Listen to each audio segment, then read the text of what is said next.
Hello and welcome back to another news video for Final Fantasy XIV with me, Meoni. It's been a while, but then again, 2020 has already started to be a little bit slow, but it's still early days. We have a lot to get excited for, especially in February. But today we got this post on the 14th of January 2020, and that's that there's going to be a new Moogle Treasure Trove event.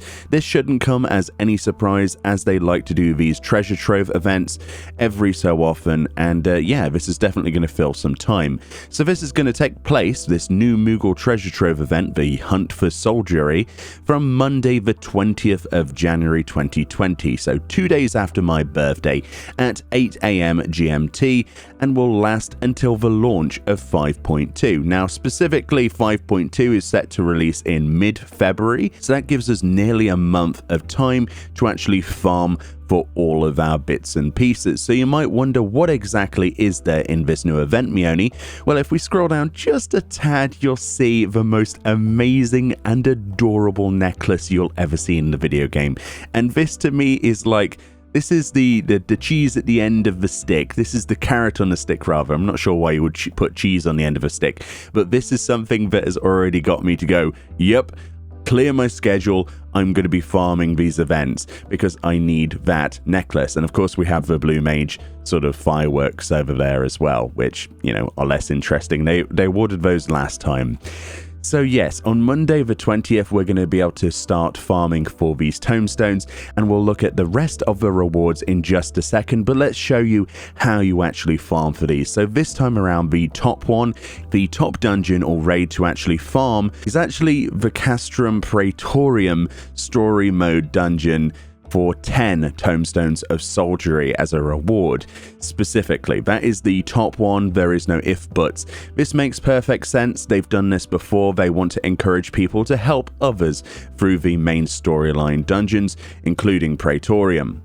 But obviously we have some other things we can do as well. For 7 tomestones of soldiery, we can do Dunscape, the Alliance raid for level 60, and we can also do Castrum Meriadenum. So this is basically the lesser choice, and you might see a lot of people do Dunscape, honestly, because the other two options so far have all had unskippable cutscenes, whereas Dunscape does not. However, bear in mind that Dunscape has quite a difficulty curve in certain areas, especially towards the later end of that, so 7 is probably worthwhile, but it's not a very even number, and will probably annoy quite a few people the amount of times you'd have to do that. So usually you'd have to do the top one, so the 10 tomestone runs, for at least 10 times to get the top reward. So I imagine that it's going to be the same this time around, but we'll find out in just a second. And then we have some instances that reward 5 irregular tomestones upon completion. Those include the Weeping City of Mac Alliance raid, the Aurum Vale, which is the level 47 dungeon, and Hidden Gorge, the level 30 and above PvP instance. That's really cool. We might actually see more people in PvP. Hidden Gorge is a great sort of little event to actually take part in. It's already started to decline in numbers, so if you still need to farm for your mounts from those, then that's totally something that you can do in this event, which is a really good thing. Great. We need some incentives for those lesser PvP instances, like I said in previous videos. And then we have the dungeons here in this tier that award 3 irregular tomestones of soldiery per completion. That includes the Void Ark, which is the level 60 Alliance raid that's quite easy, the Sunken Temple of Kharn, Cutter's Cry, the Stone Vigil, and Desmiel Darkhold, which, you know, are all fairly easy, apart from a couple of them will take longer. I would imagine that stuff like the Stone Vigil is probably one of the fastest there for that tier.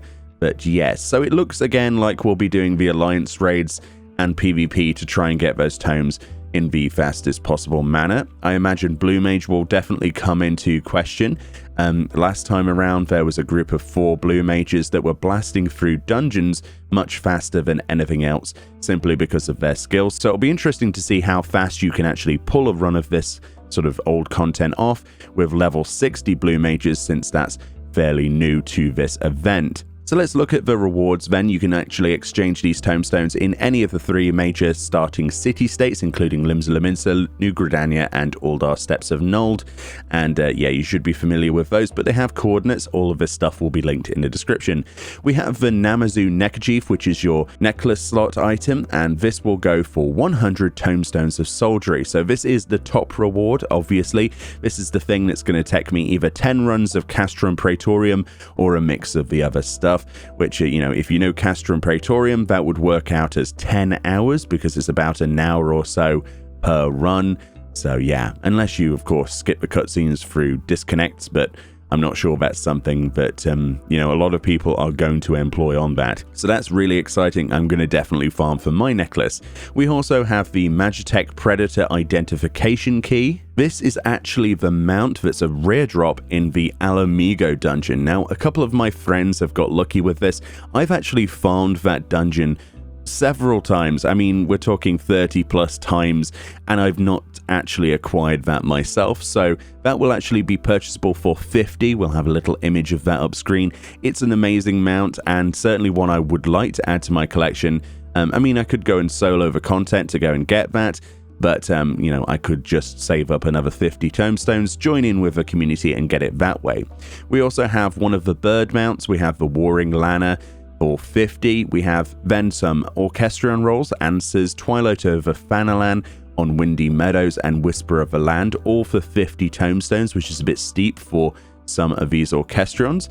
We then have for 30 tomestones the Spotted Fedora and Spotted Spencer outfits, which are usually part of that, what was it called? The Coel special fate that you'd have to wait and farm for. So they're less popular to actually go and camp for these days, so you know, you can totally go and get those if you'd like to instead of doing that fate.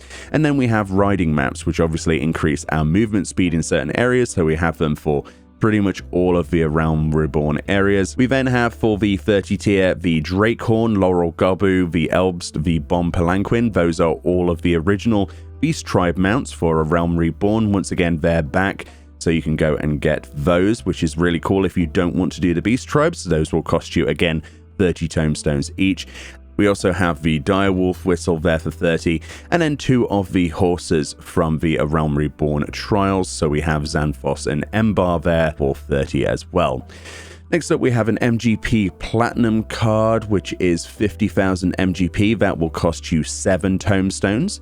We then have the Windup Kefka, which is from the Omega series. So if you didn't manage to pick that one up and you're finding the queues to be pretty tough, you can get your Windup Kefka through this for just 7 tomestones, which is pretty good.